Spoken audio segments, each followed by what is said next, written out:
ሁሉ በእርሱ ሆነ። በበጎ ፈቃዱ ሁሉ በእርሱ ሆነ። ነገር ሁሉ በእርሱ ተከናወነ። ነገር ሁሉ በእርሱ ተከናወነ።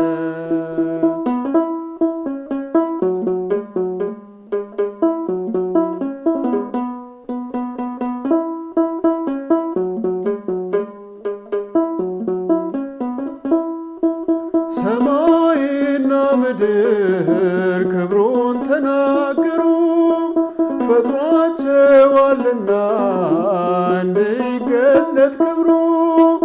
በፈጠረው ፍጥረት የሚታወቅ እርሱ እግዚአብሔር ይመስገን፣ ስሙን አወድሱ።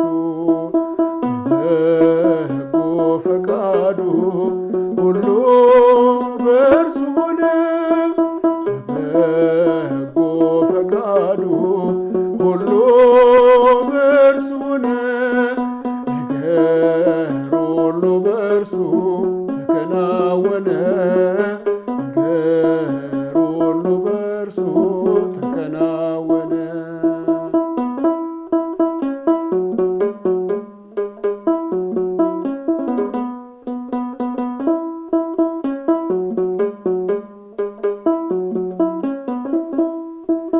አልሆነም ያለ እርሱ ፍጹም አንዳች ነገር፣ ብንመረምረው በሰማይ በምድር። ፈቃዱ ነውና መልካምና በጎ፣ ፈጥሮ አሳይቶናል ሁሉን ውብ አድርጎ። በበጎ ፈቃዱ ሁሉ በእርሱ ሆነ። በበጎ ፈቃዱ ሁሉ በእርሱ ሆነ። ነገር ሁሉ በእርሱ ተከናወነ። ነገር ሁሉ በእርሱ ተከናወነ።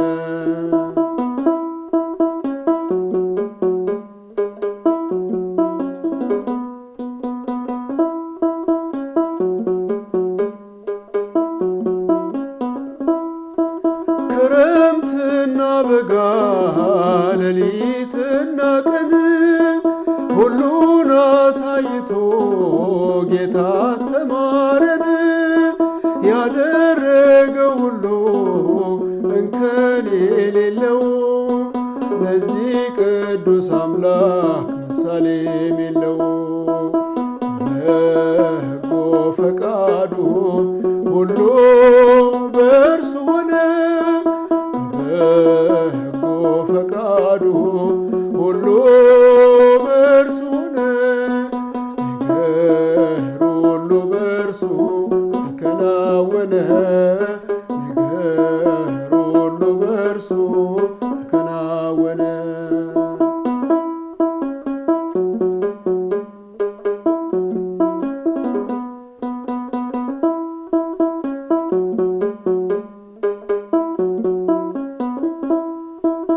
ያዘነውን ያውቃል ደስም ያለውን፣ ሁሉ በእርሱ ፍቃድ ስለሚከወን። ችግርና ደስታ ለበጎ ነውና፣ ይህን ያስተማረን ይድረሰው ምስጋና። በበጎ ፈቃዱ ሁሉ በእርሱ ሆነ። በበጎ ፈቃዱ ሁሉ በእርሱ ሆነ። ነገር ሁሉ በእርሱ ተከናወነ። ነገር ሁሉ በእርሱ ተከናወነ።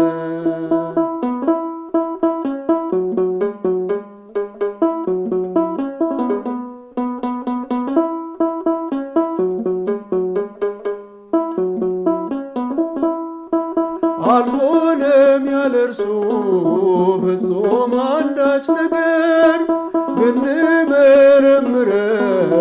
በሰማይ በምድር።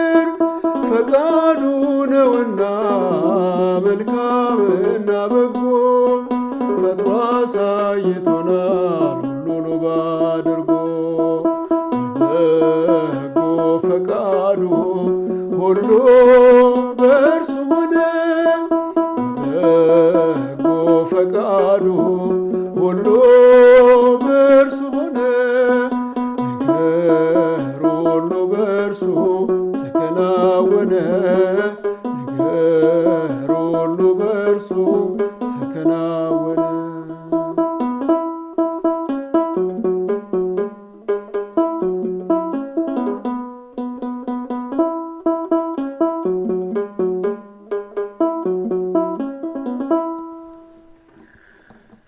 እሺ ስለ መዝሙሩ ጊዜ አምላካችን የእግዚአብሔር ስም የተመሰገነ ይሁን። እንደምን አላችሁ?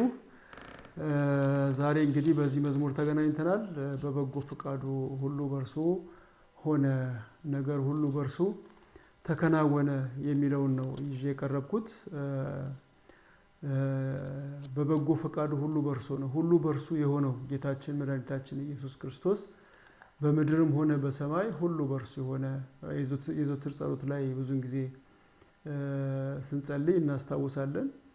ከብርሃን የተገኘ ብርሃን፣ ከእውነተኛ አምላክ የተገኘ እውነተኛ አምላክ፣ የተወለደ እንጂ ያልተፈጠረ፣ በባህሪው ከአብ ጋር የሚተካከል፣ ሁሉም በእርሱ የሆነ፣ ከሆነውም አንዳች ያለ እርሱ የሆነ የለም እና በሰማይም በምድርም ያለ እርሱ ምንም ምን የሆነ የለም ብለን የምንጸልየው ጌታችን መድኃኒታችን ኢየሱስ ክርስቶስ ሁሉን ነገር የሚያደርገው አምላካችን እሱ እንደሆነ በበጎ ፈቃዱ ሁሉ እንደሆነ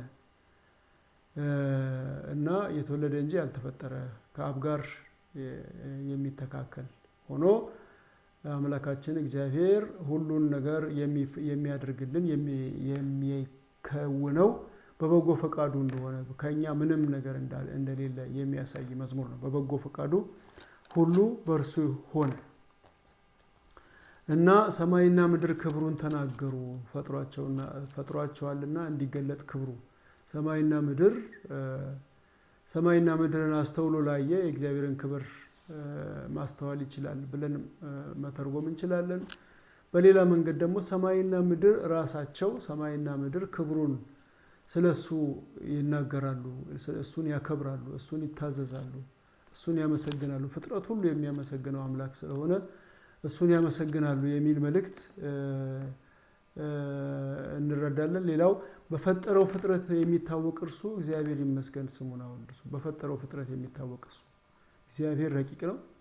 ነገር ግን በሚያደርገው በድርጊቱ ወይም በፈጠረው ፍጥረት እንዲሁ በእምነት እግዚአብሔርን እናምናለን እና በፈጠረው ፍጥረት ነው የምናውቀው።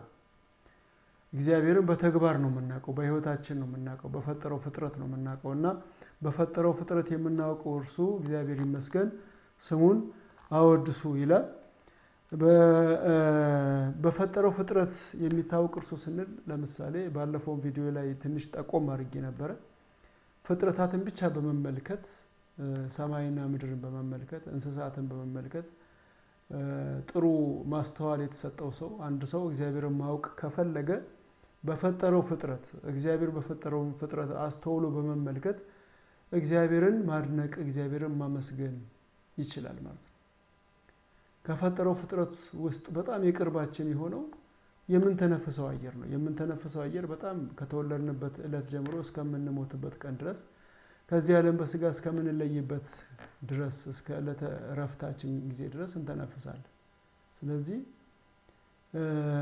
ይሄ በማስተዋል ይሄንን አየር ይሄንን ኦክሲጅን ለሰከንድ ለደቂቃዎች ምናምን ብናጣ ምን እንሆናለን የሚለውንና ለደቂቃዎች ለትንሽ ደቂቃ እንኳን ከኛ ሳያጎልብን ማለት ነው ሳያጎልብን አንተ በደል ሰርታል፣ አንተ ኃጢአት ሰርታል፣ አንተ አየር አያስፈልግም ሳይል፣ አንተ ፀሐይ አያስፈልግም፣ አንተ ዝናብ አያስፈልግም ሳይል ለሁሉም እኩል ፀሐይን ዝናብን እያፈራረቀ እየሰጠ ያለውን አምላክ ብናስተውል ዝናማቱን ፍጥረታቱን እንስሳቱን ብናስተውል በፈጠረው ፍጥረት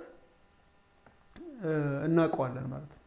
ድንቅ አምላክ እንደሆነ፣ ቸር አምላክ እንደሆነ፣ ኃጢአተኛውንም የሚመግብ አምላክ እንደሆነ፣ ግን ነፍሰ ገዳዩን በምድር ላይ እየኖረ እንዳለ የንስሐ ዕድሜ ተሰጥቶት እየኖረ እንዳለ እንስሳትና እጽዋት ሁሉም እንደየተፈጥሯቸው እግዚአብሔር እንዳዘዛቸው ሆነው እየኖሩ እንዳለ ስንመለከት የእግዚአብሔርን ስራ እናደንቃለን። ሁሉን አስተሳስሮ ሁሉም ፍጥረታት አንዱ በአንዱ ጋር ሆኖ እንደሚኖሩ የዚህ የፍጥረታት ሁሉ ደግሞ በምድር ላይ የፍጥረታት ሁሉ የተፈጠሩት ለሰው ልጆች እንደሆነ ስንረዳ እግዚአብሔርን እጅግ እናደንቃለን፣ እናመሰግናለን ማለት ነው።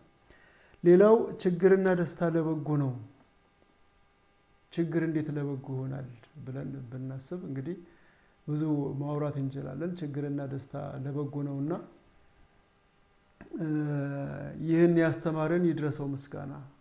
ያዘነውን ያውቃል ደስም ያለውን ሁሉ በእርሱ ፍቃድ ስለሚከወን ችግርና ደስታ ለበጎ ነው የሚለውን ነው እዚህ ላይ ማውራት የፈለኩት። ያው እንደነገርኳችሁ ብዙ ጊዜ ቪዲዮ ላይ ሳወራ የመዝሙሩ መልእክት እኔ አሁን እዚህ ጋር ማወራው ብቻ ነው እያልኩ እንዳልሆነ እንድትረዱልኝ እፈልጋለሁ።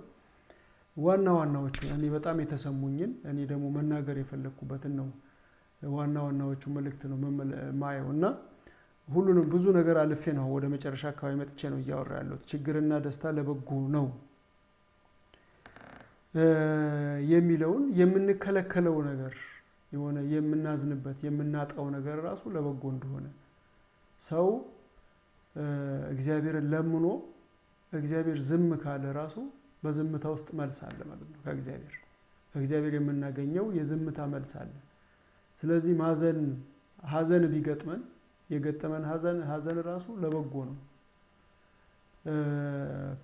እግዚአብሔር እኛን ለመጉዳት ሆን ብሎ የሚያደርገው ነገር እንደሌለ ያዘንበት ነገር ለበጎ እንደሆነ ችግርን ቢገጥመን የገጠመን ችግር ለበጎ እንደሆነ የሚገልጽ ቦታ ነው። ችግርና ደስታ ለበጎ ነውና ይህን ያስተማረን ይድረሰው ምስጋና የሚል መልእክት ነው ያለውና በደስታችን ብቻ አይደለም እግዚአብሔርን ማመስገን ያለብን። ከኢዮብ የምንማረው ነገር አለ። እግዚአብሔር ሰጠ፣ እግዚአብሔር ነሳ፣ ስለሁሉ የእግዚአብሔር ስም የተመሰገነ ይሁን ያለው። ስለዚህ እግዚአብሔር ስለሰጠም የተመሰገነ ይሁን፣ ስለነሳም ስለሁሉ የተመሰገነ ይሁን። ስለሁሉም የእግዚአብሔር የተመሰገነ ይሁን ማለት ስለነሳኝም እግዚአብሔር የተመሰገነ ይሁን ደግሞም እውነት ነው። ያ ችግር የደረሰበት ኢዮብ ላይ የደረሰበት ችግር ለበጎ ነበረ፣ ለበጎ ሆኖለታል። በኋላ ላይ ያለውን ታሪክ ስንመለከት ማለት ነው እና ችግርም ለበጎ ነው፣ ሀዘንም ለበጎ ነው፣ ደስታም እንደገና ለበጎ ነው።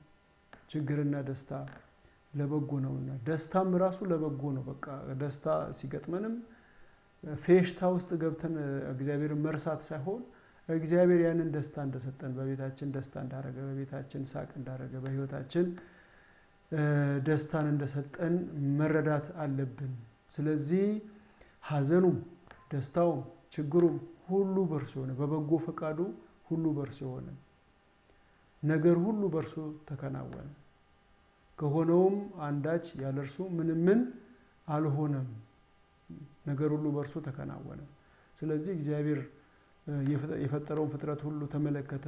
ሁሉንም ውብና ድንቅ አድርጎ ነው የፈጠረውና ጥሩ እንደሆነ ነው የፈጠረው ፍጥረት ሁሉ በበጎ ፈቃዱ ስለተፈጠሩ በበጎ ፈቃዱ ሁሉ ስለሆነ ከሆነውም አንዳች ያለ እርሱ አልሆነም።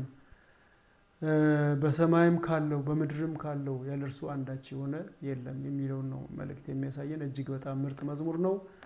የቀሲስ ዘማሪ አሸናፊ ገብረ ማርያም መዝሙር ነው እና ፈልጋችሁ እንድታዳምጡት በበለጠ ከኔ በተሻለ እንግዲህ ታውቁታላችሁ። ዘማሪ አሸናፊ ገብረ ማርያም የኢትዮጵያ ኦርቶዶክስ ተዋሕዶ መዝሙሮች ውስጥ እጅግ በብዛት ማለት ነው ከ50% ሪሰርች ቢሰራበት ከ50% በላይ ለማለት ያስደፍራል። ምክንያቱም ራሱም ይዘምራል እንደገናም ደግሞ ለሌሎች ዘማሪዎች ለብዙ ዘማሪዎች በመስጠት ማለት ነው። እጅግ በጣም ከቁጥር በላይ የማይታወቁ አዳዲስ ዘማሪያን በየክፍለ ሀገሩ የሚታወቁም ዝነኞቹም ጋር ሁሉም ጋር ግጥምና ዜማ በመስጠት የሱ አስተዋጽኦ እጅግ ብዙ ነው እና ይህንን መዝሙርም ስላበረከተልን እግዚአብሔር ይስጥልን፣ እግዚአብሔር ያክብርልን፣ ጸጋውን ያብዛልን፣ ረጅም ዕድሜ ከጤና ጋር ይስጥልን እንላለን።